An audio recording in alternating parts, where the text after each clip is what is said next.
Good morning students. देखो third year में हमने लास्ट क्लास में पढ़ लिया था कि डी ग्लूकोज और एल्डोहेक्सोज, एल्डोपेंटोज, एल्डोटेट्रोज कैसे बनते हैं, उनके नाम हमने लास्ट क्लास में जो पढ़ा था एल्डोहेक्सोज, उसमें डी राइबोज वगैरह संरचनाएं बनाई थी और उनकी ट्रिक बताई थी कि उन्हें याद कैसे करना है। और उनमें सबसे इंपॉर्टेंट हमने बताया था डी ग्लूकोज, डी मैनोज और डी गैलेक्टोज को तुम्हें याद रखना है। ठीक है, वो तीनों ही इंपॉर्टेंट है, बाकी के नाम इतने इंपॉर्टेंट नहीं है। आज हम पढ़ेंगे डी ग्लूकोज की चक्रीय संरचना। देखो तुमने अब तक डी ग्लूकोज की कौन सी संरचना पढ़ी है? ये वाली।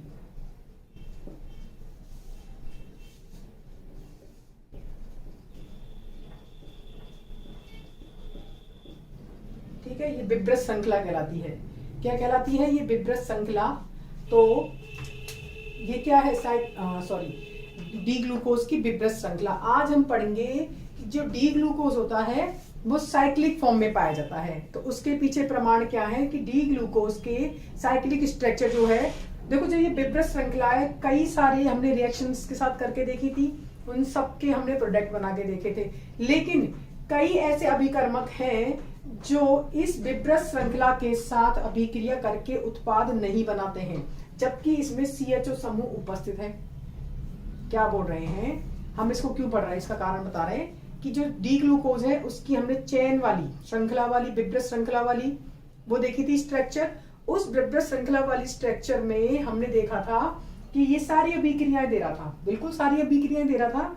लेकिन ऐसी कई अभिक्रियाएं होती हैं कि इनमें CHO समूह उपस्थित होने के बाद भी ये इन प्रकार की अभिक्रियाओं को नहीं देते हैं। तो क्यों नहीं देते हैं? क्योंकि जो ग्लूकोज होता है वो चक्रीय फॉर्म में पाया जाता है। कैसे पाया जाता है? चक्रीय फॉर्म में। तो इसका CHO समूह मुक्त नहीं हो पाता है।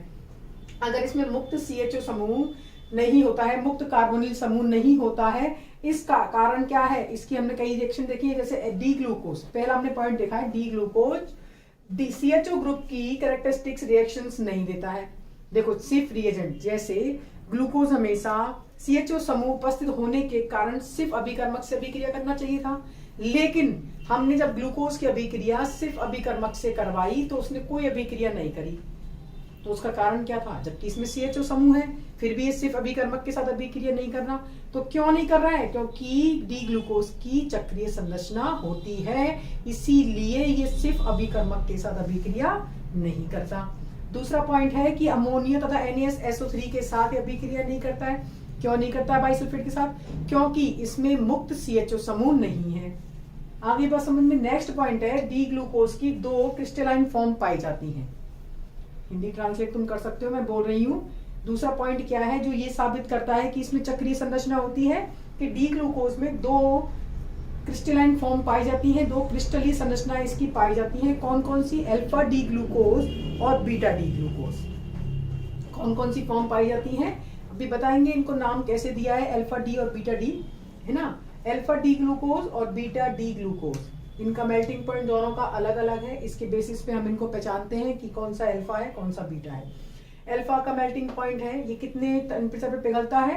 146 पे, और ये 150 पे, और ये एक दूसरे में म्यूटर रोटेशन प्रदर्शित करते हैं। इन दोनों में क्या होता है? म्यूटर रोटेशन। ठीक है। थर्ड है हमारा D glucose react with CH3OH and HCl। अगर डी ग्लूकोज की अभिक्रिया हम मेथनॉल और हाइड्रोजन क्लोराइड के साथ करवाते हैं तो उससे भी दो क्रिस्टलीय फॉर्म बनती हैं। उनको हम बोलते हैं अल्फा डी ग्लूकोसाइड और दूसरी है बीटा डी ग्लूकोसाइड। तो इसका नाम है अल्फा डी ग्लूकोसाइड, जिसका मेल्टिंग पॉइंट होता है, देखो इनमें मेल्टिंग पॉइंट था, इनमें विशिष्ट घूर्णन भी है। विशिष्ट घूर्णन अल्फा, जिसको हमने स्टूडियो में पढ़ा था, विशिष्ट घूर्णन इन सबका, इन चारों का अलग अलग होता है। ठीक है। तो अगर हम डी ग्लूकोज की अभिक्रिया मेथनॉल और हाइड्रोजन क्लोराइड के साथ कराते हैं तो उससे दो फॉर्म बनती है, अल्फा डी ग्लूकोसाइड और बीटा डी ग्लूकोसाइड, जो कि ये प्रदर्शित करती है कि इसकी संरचना साइक्लिक होती है। इनका मेल्टिंग पॉइंट दोनों का अलग अलग है। आगे बात समझ में। हमने क्या पढ़ा है कि जो ग्लूकोज है उसमें विब्रत श्रृंखला होती है, ये हमने पढ़ा। ठीक है, विब्रत श्रृंखला है तो ये सिर्फ अभिकर्मक के साथ अभिक्रिया देना चाहिए था, इसमें मुक्त CHO समूह है, लेकिन ये सिर्फ अभिकर्मक इत्यादि अभिक्रियाएं नहीं देता है। तो उसका कारण क्या है कि जो ग्लूकोज है वो विब्रत श्रृंखला में नहीं पाकर कैसे पाया जाता है, साइक्लिक स्ट्रक्चर में पाया जाता है। तुम इसका स्क्रीनशॉट लेकर इसको उतार सकते हो। हम बताएंगे इसमें कैसे इसमें चक्रीय संरचनाएं बनती है, कैसे इसमें चक्रीय हेमीएसीटेल का निर्माण होता है। ठीक है,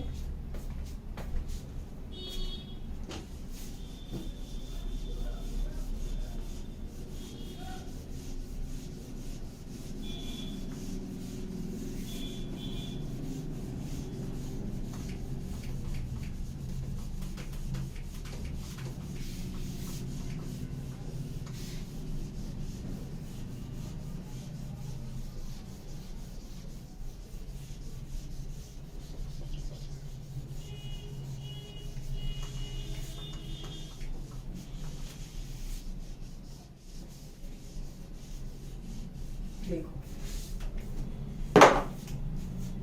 हेडिंग है साइक्लिक हेमीएसीटेल फॉर्मेशन, चक्रीय हेमीएसीटेल का निर्माण।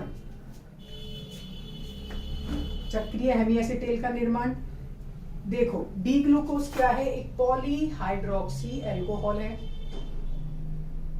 डी ग्लूकोज पॉलीहाइड्रोक्सी एल्डिहाइड बोलेंगे, पॉलीहाइड्रोक्सी एल्डिहाइड है,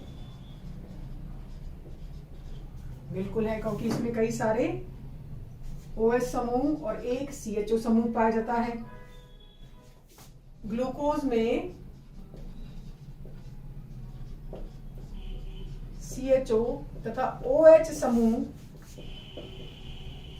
समूह दोनों पाए जाने के कारण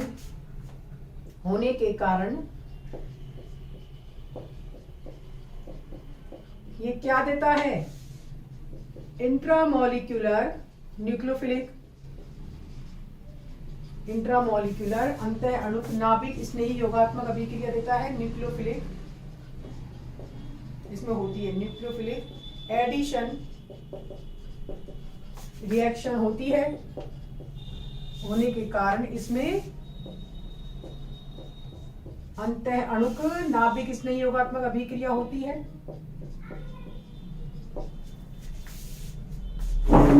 ठीक है, अंतः अणुक नाभिक स्नेही योगात्मक अभिक्रिया होगी तो जिससे साइक्लिक स्ट्रक्चर का निर्माण होता है, तो जिससे क्या होता है, 5 मेंबर्ड और 6 मेंबर्ड साइक्लिक स्ट्रक्चर बनती है।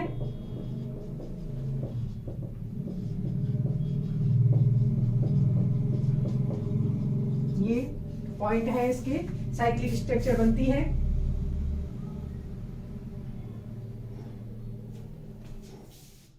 सिक्स मेंबर्ड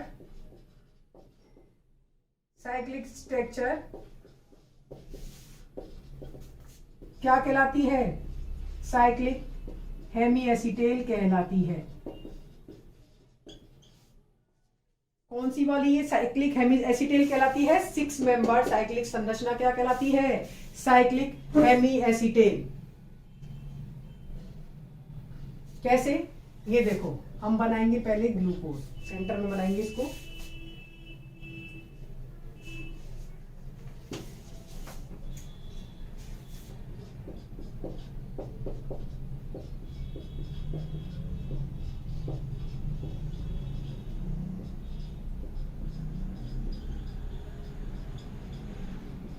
ये है डी ग्लूकोज। ठीक है, अब इसके बाकी क्या बता देते हैं यहाँ पे।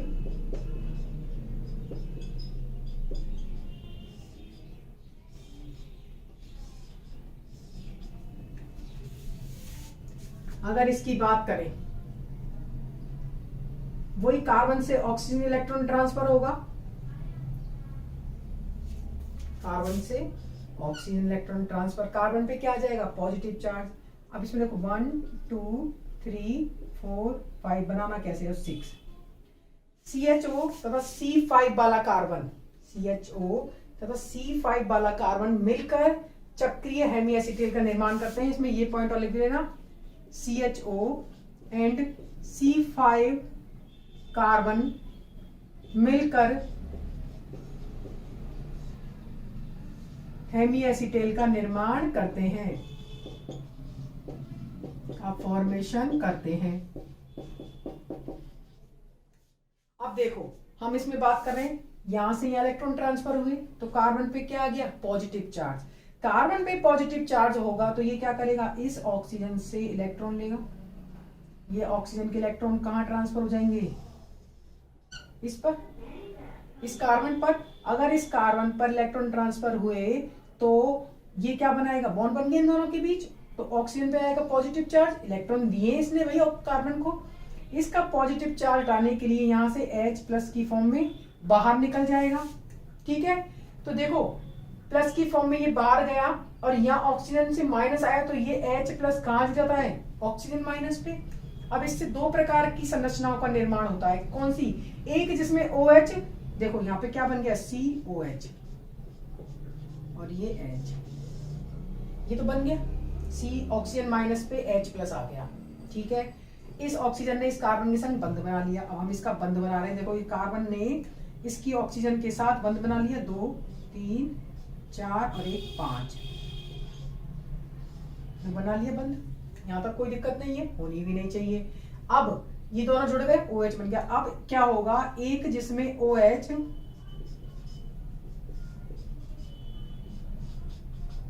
हमने एज इट इज बाकी की उतार दी, देखो OH H OH OH H OH, ठीक है, OH H OH, और ये OH कहां से बना है, इस वाले से, तो ये एक नया असममित केंद्र बन गया, न्यू कायरल सेंटर है ये, न्यू एसिमेट्रिक सेंटर।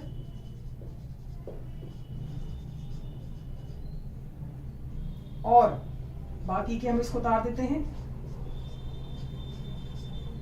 जिसमें OH राइट हैंड साइड पे होता है उसको बोलते हैं अल्फा डी ग्लूकोज। क्या बोला है मैंने, देखो OH की पोजीशन अलग अलग करेंगे, बाकी सेम करेंगे। जिसमें OH राइट हैंड साइड पे होता है उसको अल्फा पोजीशन अल्फा बोलते हैं, और जिसमें OH लेफ्ट हैंड साइड पे होता है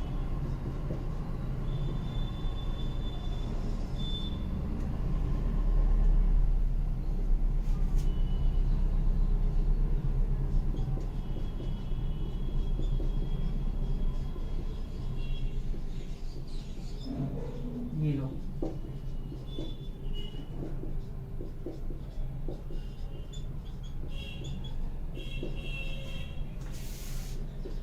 और जिसमें OH ये है न्यू कायरल सेंटर या new asymmetric centre, new chiral centre. Chiral centre क्यों बोला है इसको, क्योंकि देखो इसकी चारों संयोजकताएं अलग अलग हो गई, OH H ये पूरा ग्रुप और एक ये हेमी एसिटेल वाला।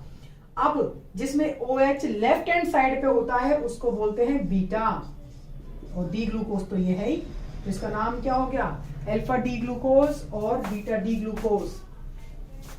ये तो बनता है 36% और ये बनता है 64%। देखो उसका सिंपल एक कारण है, हम इसकी संरचनाएं बनाएंगे आगे। OH में रिपल्सन होता है, जब हम इसकी संरचनाएं बनाते हैं, कौन सी वाली, दिस वन, लाइक ये 6 मेंबर है, हम देख लो 1 2 3 4 5 और 6 मेंबर संरचना जब इसकी बनाएंगे तो हम इसमें देखेंगे, जब इसकी चेयर फॉर्म और बोट फॉर्म बनाते हैं, क्योंकि हम जानते हैं सिर्फ साइक्लोहेक्सेन होता है, उसकी 2 फॉर्म होती है, चेयर फॉर्म और बोट फॉर्म, और चेयर फॉर्म ज्यादा स्टेबल होती है बजाय बोट फॉर्म के। तो हम बना के देखेंगे तो उसमें देखेंगे इनमें रिपल्शन होता है, दो बड़े बड़े ग्रुप पास पास होते हैं, इसीलिए अल्फा डी ग्लूकोज कम मात्रा में पाया जाता है और बीटा डी ग्लूकोज ज्यादा मात्रा में पाया जाता है। तुम इसकी स्क्रीनशॉट लेकर उतार सकते हो।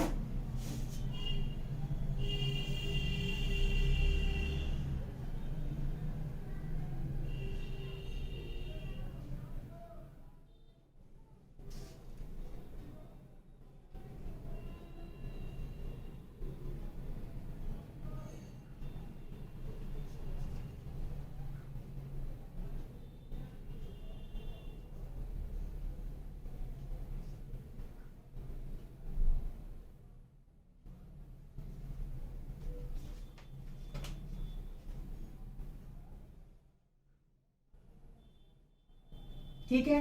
अब देखो हमने बता दिया अल्फा डी ग्लूकोज बन गया और बीटा डी ग्लूकोज बन गया। इसमें एक नेक्स्ट पॉइंट हम क्या लिख सकते हैं कि जो अल्फा डी ग्लूकोज और बीटा डी ग्लूकोज होते हैं वो एक दूसरे के एनोमर कहलाते हैं। क्या बोला है? अल्फा डी ग्लूकोज और बीटा डी ग्लूकोज एक दूसरे के एनोमर कहलाते हैं, एक दूसरे के एनोमर कहलाते हैं। तथा चक्रीय हेवी एसिटाइल कार्बन, ये वाला कार्बन क्या कहलाता है? एनोमेरिक कार्बन कहलाता है।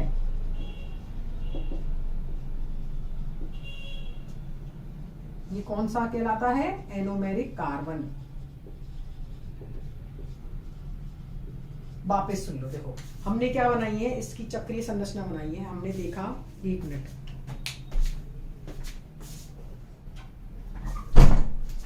कि जो डी ग्लूकोज है उसकी दो फॉर्म पाई जाती है। वो श्रृंखला कैसे पाई? विब्रत श्रृंखला ना पाकर वो साइक्लिक स्ट्रक्चर की फॉर्म में पाया जाता है। वो हमने कैसे पता किया? उससे देखा सिर्फ अभिकर्मक के साथ अभिक्रिया नहीं कर रहा है, अल्फा डी ग्लूकोज ना बीटा डी ग्लूकोज दो फॉर्म में पाया जा रहा है। तो हमने इसकी चक्रीय हेमी एसिटाइल संरचना का निर्माण किया।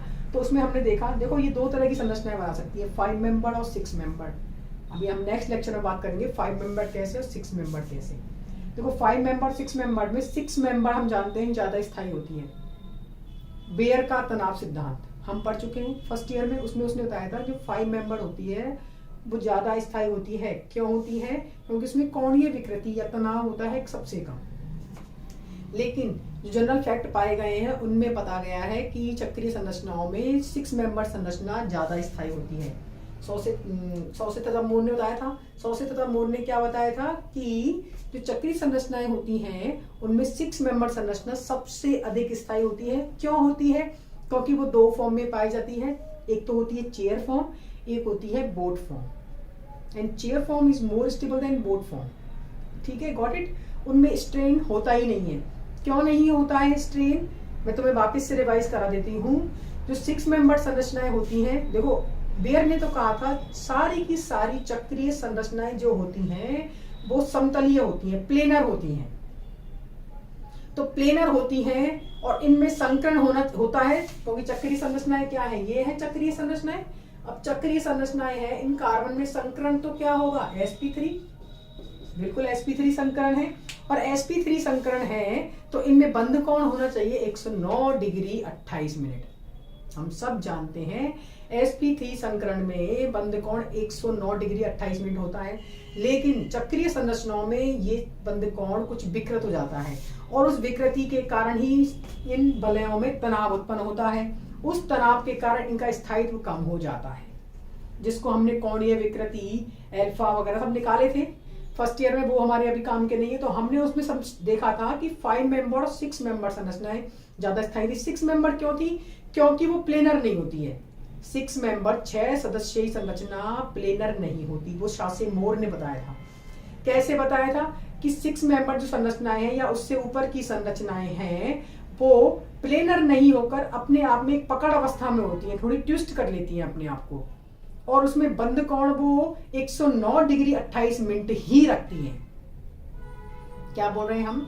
समतलीय या 6 सदस्यीय संरचनाएं प्लेनर नहीं होती हैं, तभी तो वो चेयर फॉर्म और बोट फॉर्म में पाई जाती हैं। चेयर फॉर्म बोट फॉर्म कोई समतलीय संरचनाएं हैं क्या? नहीं है। तो जो 6 मेंबर्ड संरचनाएं हैं वो प्लेनर नहीं होती हैं। प्लेनर नहीं होती हैं तो क्यों नहीं होती है प्लेनर? क्योंकि उनमें वो बंध कोण 109 डिग्री 28 मिनट ही रखती हैं। अब वो 109 डिग्री 28 मिनट उनमें बंध कोण पाया जा रहा है तो तनाव तो है ही नहीं। तनाव नहीं है तो स्थायित्व तो उनका ज्यादा होना ही है।